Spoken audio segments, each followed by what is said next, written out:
क्या हाल चाल साथियों। आज के इस वीडियो में हम लोग डिस्कस करेंगे 10वीं क्लास के गणित NCERT एक्सरसाइज 8.2 के इंट्रोडक्शन के बारे में, और साथ ही ये जो टेबल है इस टेबल को बनाना सीखेंगे और साइन थीटा, कॉस थीटा, सेक, कॉसेक, टैन और कॉट के त्रिकोणमिति अनुपातों के मान निकालना सीखेंगे। तो देखिए, सबसे पहले ये जो टेबल होती है, बहुत से ऐसे बच्चे रहते हैं जिनको लास्ट तक नहीं याद हो पाती। मैं गारंटी दे रहा हूं कि अगर आप एक याद कर लो, सिर्फ साइन की वैल्यू याद कर लो, तो मैं सारी की सारी टेबल इसी की हेल्प से बनाऊंगा। सिर्फ एक याद करना होता है बस हमें। वो कैसे याद करना है, तो आप देखो, साइन 0 का मान 0, साइन 30 का मान 1/2, साइन 45 का मान 1/√2, साइन 60 का मान √3/2 और साइन 90 का मान होता है 1। इतना याद कर लिया। अब देखो जादू, कॉस थीटा का मान निकालने के लिए हम क्या करेंगे पता है? कॉस थीटा के लिए हम लोग इधर से लिखना स्टार्ट कर देंगे उल्टा 1, फिर हम लिखेंगे √3/2 और फिर लिखेंगे 1/√2, फिर लिखेंगे यहाँ पे 1/2 और फिर लास्ट में क्या लिख देंगे 0। इस तरीके से हम लोगों ने कॉस थीटा का मान निकाल लिया। अब देखिए, अब आपको लगता होगा सर अब टैन थीटा का बता दो कि टैन थीटा का कैसे निकालोगे। तो देखो भाई, हम लोगों ने टैन थीटा का एक फॉर्मूला पढ़ रखा है, बड़ा ही प्यारा सा। और वो टैन थीटा का फॉर्मूला क्या पढ़ रखा है कि साइन थीटा बटे में कॉस थीटा होता है, राइट। ये हम लोगों ने पिछले वीडियोस में डिस्कस किया हुआ है। आप बोलोगे हाँ सर।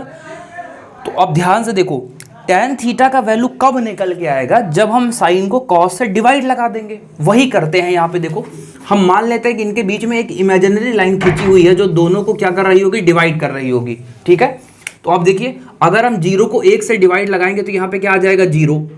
इसी तरीके से अगर मैं 1/2 को √3/2 से भाग लगाऊंगा तो ये 2 से 2 कट जाएगा और यहाँ पे कितना आ जाएगा 1/√3। आया मजा। अब यहाँ पे देखो, सेम है ना, ये कट करके कितना आ जाएगा 1 और ये 2 से 2 कट करके यहाँ पे कितना आ जाएगा √3, ठीक है। और इस तरीके से देखिए 1/0 की वैल्यू कितनी होती है? 1/0 की वैल्यू होती है इनफाइनाइट। यहाँ तक आया मजा? किसी को कोई दिक्कत, दुख, तकलीफ, समस्या, परेशानी? अगर यहाँ तक पसंद आया तो वीडियो लाइक जरूर कर देना, ठीक है। अब फिर आता है कि चल भाई, टैन का तो निकाल लिया सर जी, अब कॉट का कैसे निकालें? तो भाई कॉट का निकालने का 2 तरीका है।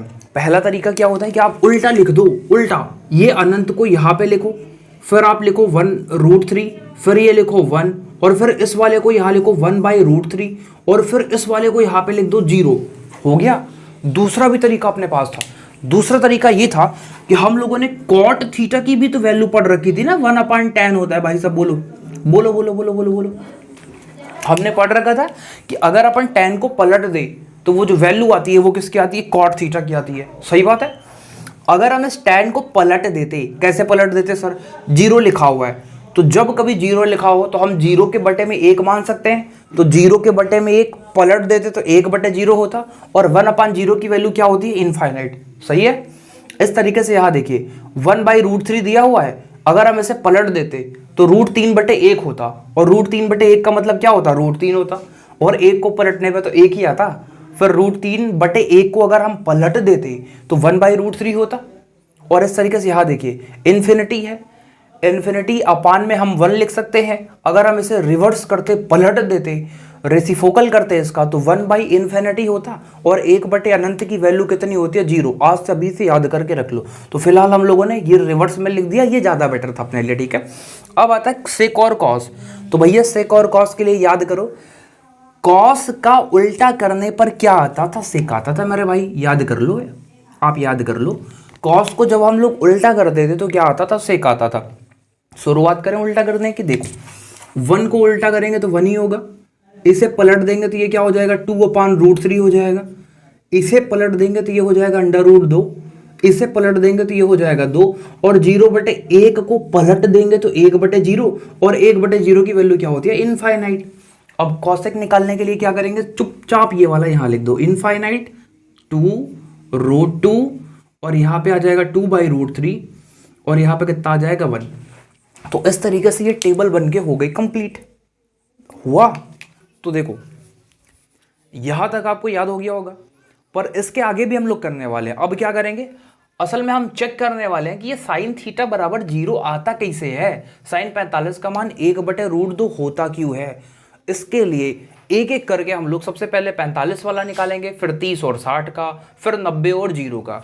क्योंकि इन फ्यूचर अगर आप भी टीचर बनते हो तो आपको पूरे कॉन्सेप्ट पता होने चाहिए ट्रिक वगैरह देखने के चक्कर में आजकल बहुत सारे बच्चे अपने कॉन्सेप्ट की ऐसी की तैसी कर देते हैं, तो आप उन बच्चों में से तो बिल्कुल ना बनिएगा। आप ट्रिक तो सिखा दिया मैंने, आप कॉन्सेप्ट भी सीख करके जाइएगा कि आखिर में ये वैल्यू आती कैसे है। तो देखो सबसे पहले हम 45 डिग्री वाला निकालते हैं।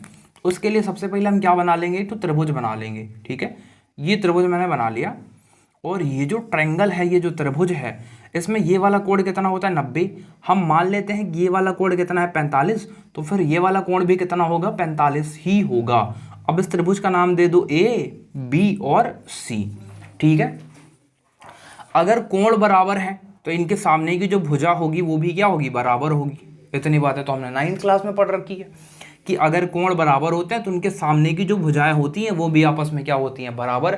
अगर 9th में आपने नहीं भी पढ़ी होगी तो एक्सरसाइज 8.1 में एक उदाहरण और एक सवाल हमने इसी तरीके का किया हुआ था, जिसमें ये प्रॉपर्टी हम लोगों ने ऑलरेडी लगा रखी है। ठीक है, अब हम निकाल देते हैं यहाँ से। ये देखो आप, अगर हम इसे थीटा मान के चलेंगे तो ये बन जाएगा क्या, लंब, और ये नीचे वाला क्या बन जाएगा, आधार, और ये साइड वाला क्या बन जाएगा, ऊपर का ये बन जाएगा भैया कर्ण बन जाएगा, है ना, महाभारत वाला कर्ण, महावीर दानी कर्ण। मजा आ गया। हालांकि ये कर्ण तो नहीं है बिल्कुल भी, तो ग्लासेस लगा लेते हैं तब थोड़ा सही रहता है। ठीक है, देखो अब हम यहाँ पे निकालेंगे कर्ण की वैल्यू। तो कर्ण की वैल्यू निकालने के लिए हम क्या लिखेंगे, समकोण त्रिभुज ए बी सी में इतना। ठीक है, लिखेंगे समकोण त्रिभुज ए बी सी में पाइथागोरस प्रमेय अप्लाई कर दो भैया फटाक से, चुपचाप से, क्योंकि पाइथागोरस के बिना त्रिकोणमिति है शून्य। तो हम लगाएंगे यहाँ पे पाइथागोरस प्रमेय। ओके, पाइथागोरस प्रमेय हमारी क्या कहती है कि कर्ण का स्क्वायर। तो भैया कर्ण यानी, अब बच्चे तो रह नहीं गए हो, हम लोग ए सी स्क्वायर करेंगे, आधार का स्क्वायर यानी ए का स्क्वायर, और लंब का स्क्वायर यानी अगेन ए का स्क्वायर। ठीक है, तो ए सी से अगर स्क्वायर हटेगा तो रूट इधर चला जाएगा, है ना। हम लोगों ने सीखा है कि अगर रूट हटता है तो पड़ोसी के ऊपर क्या चला जाता है, रूट चला जाता है। ए स्क्वायर हो जाएगा ए स्क्वायर, और ये वाला ए स्क्वायर मिलकर के ए स्क्वायर। तो फाइनल जो आंसरवा आएगा, ए स्क्वायर और ए स्क्वायर मिलकर के क्या होगा, 2a स्क्वायर होगा, है ना, 2a स्क्वायर होगा। तो ए सी की जो वैल्यू आएगी भैया देखो, अंडर रूट तो लटक जाएगा, और ए का स्क्वायर है तो ये बेचारा बाहर आ जाएगा, क्योंकि हम लोगों ने पढ़ रखा है जो चीज़ स्क्वायर में होती है वो उछल के बाहर आ जाती है। तो ये जो वैल्यू है वो हमारी आ चुकी है under root 2a, under root 2a। ठीक है, अब एक एक करके हम लोग साइन का मान निकालते हैं कि आखिर साइन 45 का मान 1/√2 क्यों होता है। देखो हम सबसे पहले निकालते हैं साइन का, तो हम लोग लिखेंगे साइन 45, है ना। थीटा के सामने की भुजा क्या होती है, लंब, और बटे में क्या होता है, कर्ण। साइन थीटा यही तो होता है, लंब बटे कर्ण। तो लंब कितना है भैया a, और कर्ण कितना है अंडर रूट 2, और a से a कट गया, कितना आ गया 1/√2। मिला लो, चेक कर लो, ये देखो। ठीक है, अब निकालते हैं हम लोग cos 45। चलो भैया cos 45, तो cos 45 होता है आधार बटे कर्ण। आधार कितना है a, और कर्ण कितना है अपने पास अंडर रूट 2a। ए से ए कट गया, इधर भी कितना आ गया अपने पास 1/√2। ठीक है, ये भी चेक कर लो आप, यहाँ पे 1/√2 आया हुआ है। अब हम फट से निकाल देते हैं tan थीटा। तो tan 45 की वैल्यू कितनी हो जाएगी, tan थीटा क्या होता है याद करो, tan थीटा होता है लंब बटे आधार। तो लंब बटे आधार, लंब भी a है, आधार भी a है, a से a कट गया, कितना आ गया 1। इस तरीके से tan 45 की वैल्यू कितनी हो जाएगी 1। ठीक है, अब निकालते हैं cot थीटा। तो cot 45 की वैल्यू क्या हो जाएगी भैया, लंब बटे आधार अगर tan का होता है तो आधार बटे लंब किसका होता है, cot का। तो आधार बटे लंब कर लो, आधार है a तो ये भी a, दोनों कट गए, आ गया 1। ठीक है, tan cot के बाद अब बारी आती है किसकी, sec और cosec की। तो यहाँ पे हम निकाल देते हैं sec 45 की वैल्यू। तो sec 45 क्या होता है, sec थीटा। sec थीटा होता है कर्ण बटे आधार। तो कर्ण ये रहा भैया, कर्ण बच के रहना वरना उड़ा देगा। आधार कितना है a, काट लो भैया इनको चुपचाप से, और ये आ गया अंडर रूट 2 आया है, चुपके से देखो कहीं पे आया होगा, ये देखो अंडर रूट 2। अब बचे कौशिक चचा। तो कौशिक चचा से यहाँ निपट लेते हैं हम लोग, COSEC है ना। कौशिक 45 की वैल्यू बता दो। कौशिक 45 की वैल्यू कैसे निकलती है सर, तो इसका होता है कर्ण बटे लंब। कर्ण कहाँ पे है, ये रहा, और बटे में लंब ये रहा, तो अंडर रूट 2a बटे ए, अंडर रूट 2a और बटे में क्या आ गया ए से ए खत्म, आ गया अंडर रूट 2। ठीक है, आप यहाँ का स्क्रीनशॉट ले सकते हो क्योंकि हम लोगों ने 45 वाली वैल्यू प्रूफ कर दी है जो यहाँ पे लिखी हुई है। अब इसके बाद करेंगे 30 और 60 का, तो इतने का स्क्रीनशॉट लीजिए, फिर आगे बढ़ते हैं। तो मेरे लाल पीले हरे नीले गुलाबी, आओ देखो अब हम लोग करने वाले दो एंगल के बारे में एक साथ सॉल्व करेंगे। कौन कौन से एंगल होंगे वो हम लोग अब कर लेंगे 30 और 60 को, है ना। इन्हें कैसे निकालेंगे सर, तो बेटा इसके लिए सबसे पहले हम क्या लेंगे, एक समबाहु त्रिभुज लेंगे। समबाहु त्रिभुज क्या है सर, समबाहु त्रिभुज का मतलब होता है इक्विलैटरल ट्रायंगल। ये क्या बात हुई सर, आप हिंदी से इंग्लिश में बता दिए, तो ध्यान से सुनो। समबाहु त्रिभुज ऐसा त्रिभुज होता है जिसमें तीनों की तीनों भुजाएं क्या होती हैं, बिल्कुल बराबर होती है। ठीक है, अगर ये वाली भुजा 2 तो ये वाली भी भुजा 2 और ये वाली भुजा भी कितनी हो जाएगी, 2। ठीक है, तो इस तरीके से समबाहु त्रिभुज हमने ले लिया है यहाँ पे, और हमने इसकी भुजा मान ली है 2a। मान लेते हैं सर 2a क्यों मान लिए, ए मानो, ए मानो। ए इसलिए नहीं माना क्योंकि आगे चल के आधा करने पे रूट वूड ना आ जाए। ठीक है, तो देखो यहाँ पे हमने 2a माना, इसे भी 2a माना, तो ये पूरी साइड भी क्या होगी, 2a होगी, पक्की बात है ना। अब देखो सारे के सारे एंगल भी समबाहु त्रिभुज के कितने होते हैं, 60 60 60 डिग्री के बनते हैं, क्योंकि जब सारी भुजाएं बराबर है तो सारे कोण भी बराबर होंगे। बिल्कुल सही है सर। अब हमने ऊपर वाली भुजा के कोण को आधा करते हुए एक लंब गिरा दिया इस भुजा के ऊपर, तो लंब कितना डिग्री का बना, यहाँ पे 90 डिग्री का बन गया है। और ये वाला पूरा का पूरा 60 था, तो इसको आधा आधा कर दिया, तो ये बन गया 30 और ये वाला बन गया 30। तो अपन किसी एक को पकड़ लेते हैं, इस वाले को ही पकड़ लेते हैं, ये वाला कितना बन गया, 30 बन गया।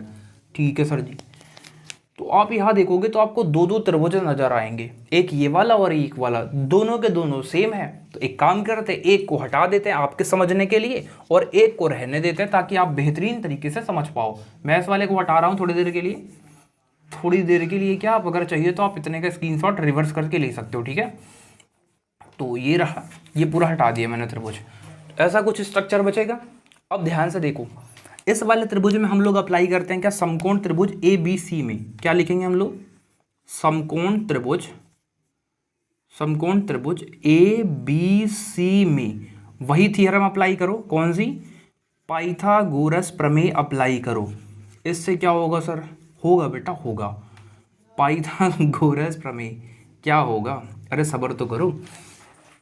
आधार और कर्ण पता है, लंब निकालना है, तो हमें पता है कर्ण का स्क्वायर होता है, कर्ण का जो स्क्वायर है वो होता है आधार का स्क्वायर, और प्लस में आता है लंब, लंब यानी BC का स्क्वायर। तो 2 का स्क्वायर कितना होता है, 4a स्क्वायर बराबर a का स्क्वायर a स्क्वायर होता है, प्लस में BC का स्क्वायर। ओके, ए स्क्वायर को इधर लेकर के आ जाओगे तो क्या हो जाएगा, 4a square minus a square बराबर में BC स्क्वायर। तो 4a स्क्वायर में से a के स्क्वायर निकाल दो, ये आ जाएगा 3a स्क्वायर बराबर में BC स्क्वायर। और अगर हम BC के ऊपर से स्क्वायर हटा देंगे तो क्या आ जाएगा, अंडर रूट 3a स्क्वायर। और यहाँ से अगर हम ध्यान से देखें तो जो BC की वैल्यू है रूट 3 चचा लटक जाएंगे अंदर, क्योंकि इनके ऊपर स्क्वायर नहीं लगा हुआ है। ठीक है, और जो a स्क्वायर है ये आ जाएगा बाहर, क्योंकि जो चीज़ स्क्वायर में होती है उसके ऊपर से क्या हट जाता है, रूट हट जाता है। ठीक है मेरे प्यारे भाई, इतने तो आ जाना चाहिए आपको, बेइज्जती मत करवाना कि सर समझ में नहीं आया यहाँ पर। ठीक है, कुछ लोग ऐसे भी होंगे जिनको समझ नहीं आया होगा, तो बता दूँ एक बार फिर से सुनो। इस नंबर के ऊपर स्क्वायर नहीं है, इसलिए इसका स्क्वायर रूट नहीं हटा और ये रूट के अंदर रह गया। इसके ऊपर था इसलिए यहाँ था हो गया, अर्थात हट गया। ठीक है, अब एक एक करके हम लोग देखते हैं। BC की वैल्यू सबसे पहले यहाँ पे लिख देते हैं, फिर हम लोग निकालना स्टार्ट करते हैं। ये आ गया अंडर रूट 3a। ओके, तो सबसे पहले हम यहाँ पे निकालेंगे साइन, आप बोलो 60 का निकाल दो सर, चलो साइन 60 का निकालो, कॉस 60 का निकालो, मैं 3 का निकालूंगा, 3 आप खुद से निकालोगे। ठीक है, साइन कॉस और उसके बाद आता है tan 60। इन 3 का निकालने के बाद और उसके बाद फिर मैं यहाँ पे 3 to 30 का निकाल देता हूँ। जो 30 वाला निकालेंगे ना वो कॉट से कॉसेक का निकाल देते हैं। चलो कॉट 30 की वैल्यू निकाल देते हैं, कॉट के बाद सेक 30 निकाल देते हैं यहाँ पे, और कॉसेक 30 निकाल देते हैं, क्योंकि कुछ चीज़ें तो आपको होमवर्क भी दी जाएंगी बेटा। साइन थीटा क्या होता है सर? आप लाल बटे कक्का आपको पढ़ा रखा है मैंने ऑलरेडी, बेइज्जती मत करवाना भाई, है लाल बटे कक्का। अभी लाल बटे कक्का क्या है यार? तो लाल बटे कक्का कुछ नहीं है, सिंपल सा याद करने का ट्रिक है। ऊपर वाला होता है साइन, कॉस, टेन, कॉट, सेक और कॉसेक, एकदम सिंपल। तो साइन थीटा क्या होता है? लंब बटे कर्ण। ओके, तो हम सबसे पहले देखेंगे लंब। भैया यहाँ 60 डिग्री की बात हो रही है इन तीनों में, तो 60 डिग्री वाला एंगल ढूंढो जरा। 60 डिग्री वाला एंगल ये रहा भैया, इसके सामने की भुजा ये है, तो ये वाला क्या हो जाएगा? ये वाला हो जाएगा लंब। किस एंगल के लिए? 60 वाले के लिए, सही है। नीचे वाली भुजा क्या हो जाएगी भाई साहब? आधार हो जाएगी। ओके, नीचे वाली भुजा क्या हो जाएगी? आधार। और यो वाली भुजा क्या हो जाएगी? ये वाले हो जाएगी भाई साहब कर्ण। ओके, तो चलो साइन थीटा क्या होता है? लंब बटे कर्ण। तो भैया लंब है √3 बटे ए, √3a बटे में कर्ण को ला दो, कर्ण अर्जुन आएंगे मेरे, आ गए। और ये कट करके कितना आ गया? √3 बटे 2 आया क्या? मिलाना जरा, ये रहा √3 बटे 2 आ गया। अब कॉस सॉर्ट करते हैं, तो कॉस को होता है आधार बटे कर्ण।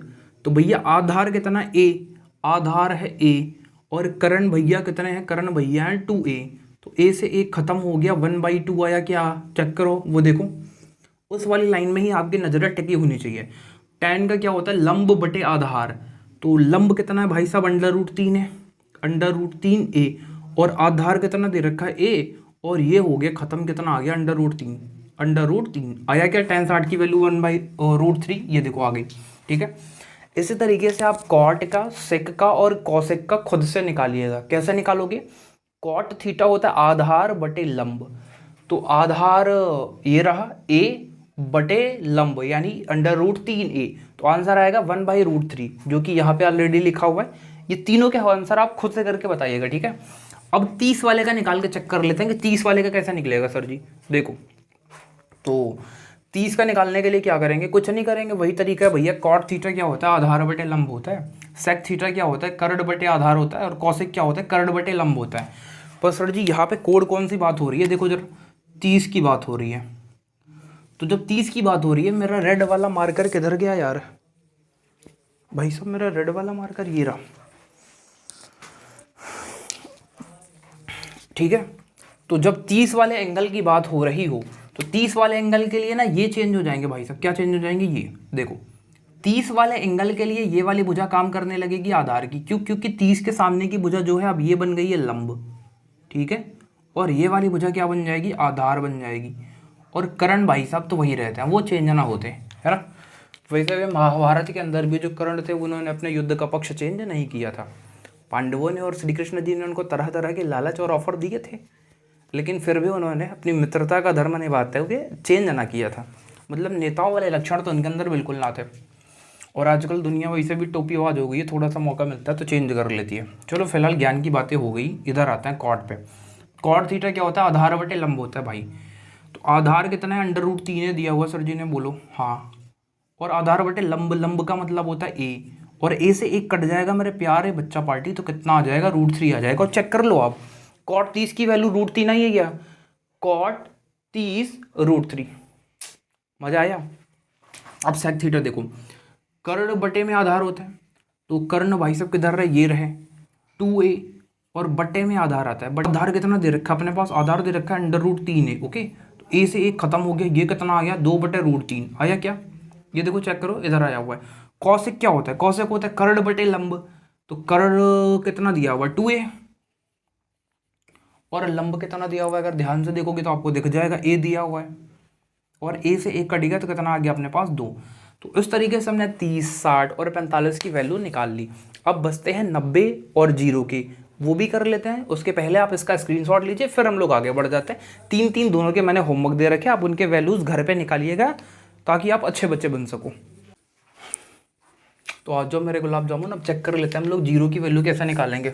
बड़ा कॉम्प्लिकेटेड है यार ये तो। देखो भाई, 0 का निकालने का मतलब है कि यहाँ पे जो एंगल बन रहा है वो कितना डिग्री का बनना चाहिए? 0 का बनना चाहिए। बोलो सही बात है। अब ध्यान से देखो, मुझे स्केल की ज़रूरत पड़ेगी, मैं स्केल ले लेता हूँ, और ये रही स्केल, ठीक है। अब यहाँ पे देखो, ये जो एंगल बन रहा है वो कितने का डिग्री का बन रहा है? 0 का बन रहा है क्या? सही बात है। अब आप बोलोगे सर जी ये वाला एंगल तो 90 है यहाँ पे, और ये वाला एंगल अगर इस वाले एंगल से थोड़ा सा भी ऊपर, जैसे ऐसे लाइन होती तो कितना डिग्री का एंगल बनता, 0 का। अगर हम ऊपर उठा रहे हैं तो कुछ ना कुछ एंगल बनते जा रहे हैं ना यहाँ पे, देखो ऐसे ऐसे करते हुए। तो फिलहाल ये लाइन अभी कहाँ पे है, यूं, और यूं होने का मतलब क्या है कि यहाँ पे अभी कुछ ना कुछ एंगल बना हुआ है, सही है। और जब एंगल बना हुआ है तभी तो ये लंब वाली भुजा भी अटकी हुई है इधर। अब ध्यान से सुनना, मैं एंगल को कितना करने वाला हूँ, 0।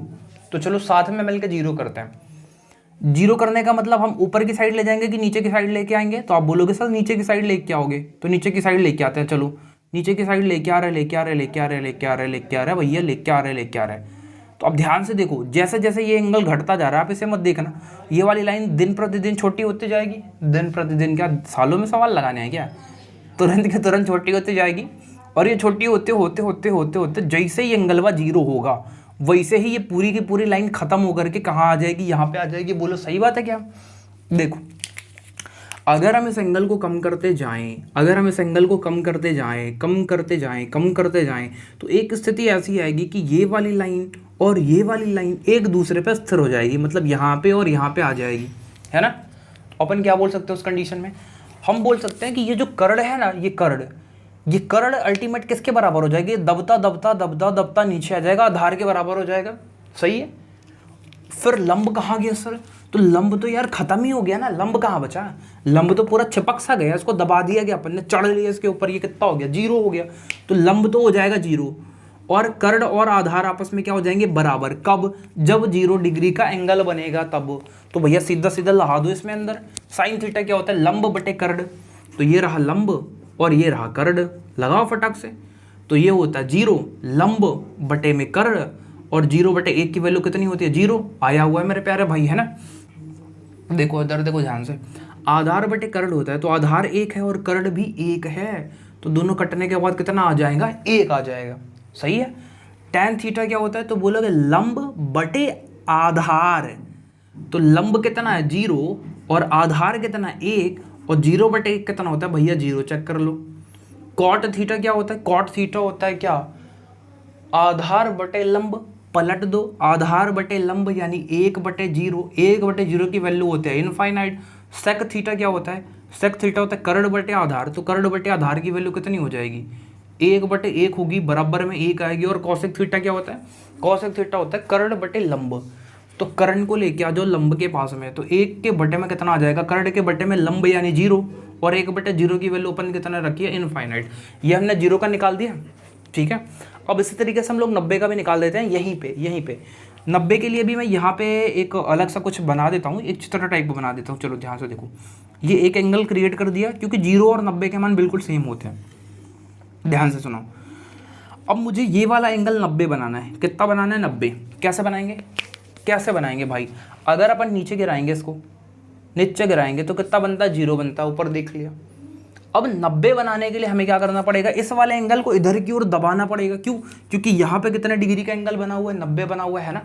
तो 90 बनाने के लिए इस वाले एंगल का मान बढ़ाना पड़ेगा। तो अगर हम इस वाले को धक्का मार के यहाँ तक पुश कर दें तो यहाँ पे कुछ ना कुछ एंगल बढ़ेगा, अगर यहाँ पे लेके आ जाओ तो एंगल और बढ़ जाएगा, ये वाला एंगल इससे तो बड़ा ही होगा। फिर इस वाले एंगल को और धक्का मार के यहाँ पे ला दे, ऐसे करते करते करते करते एक स्थिति ऐसी आई कि पूरा मारे धक्का एकदम हुमच के, और ये पूरी लाइन को लाके सटा दे यहाँ पे, इस वाली लाइन पे। अब इस कंडीशन में क्या हुआ, ध्यान से सुनना, इस कंडीशन में जो कर्ड है आपका, चूंकि ये कर्ड क्या ऐसा आकर के चिपक जाएगा यहाँ पे पूरा, तो अगर ये 1 है तो ये भी कितना होगा, 1 होगा। बोलोगे हाँ सर होगा, ये और ये आपस में क्या हो जाएंगे, बराबर। और इस कंडीशन में जो आधार है वो पूरा का पूरा खत्म होकर के क्या हो जाएगा, 0 हो जाएगा, सही है। तो अगर मैं यहाँ पे निकालना चाहूँ कि साइन 90 कितना होता है, तो देखो फटाक से, साइन 90 लंब बटे कर्ड, ये है लंब और ये है कर्ड, और नीचे वाला है आधार, ओके। तो लंब बटे कर्ड 1 बटे 1 बराबर में 1। इसी तरीके से अगर मैं बोलूँ cos 90, तो cos 90 होता है आधार बटे कर्ड, आधार है 0 बटे कर्ड बराबर 0 आ जाएगा, है ना।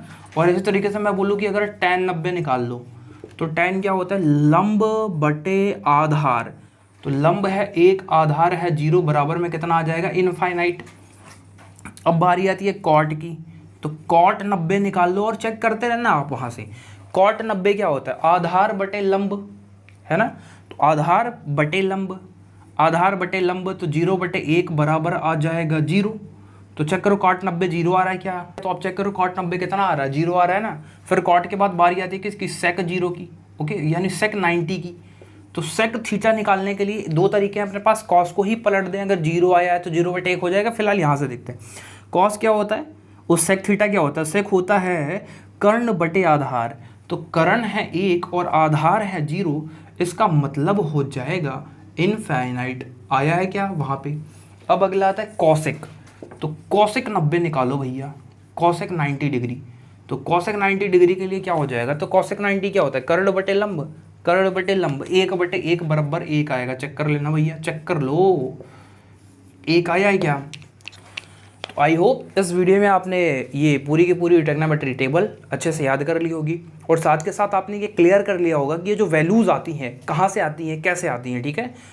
अब इसका जो अगला पार्ट होगा उसमें मैं एग्जांपल करवाऊंगा, फिर उससे अगले पार्ट में हम लोग एक्सरसाइज के क्वेश्चन को डिस्कस करेंगे। अगर यहाँ तक आपको वीडियो पसंद आया तो आप इसे शेयर वेयर कर दीजिएगा, अच्छा लगा होगा तब चैनल को सब्सक्राइब कर लीजिएगा। मिलते हैं नेक्स्ट वीडियो में, तब तक के लिए राम राम।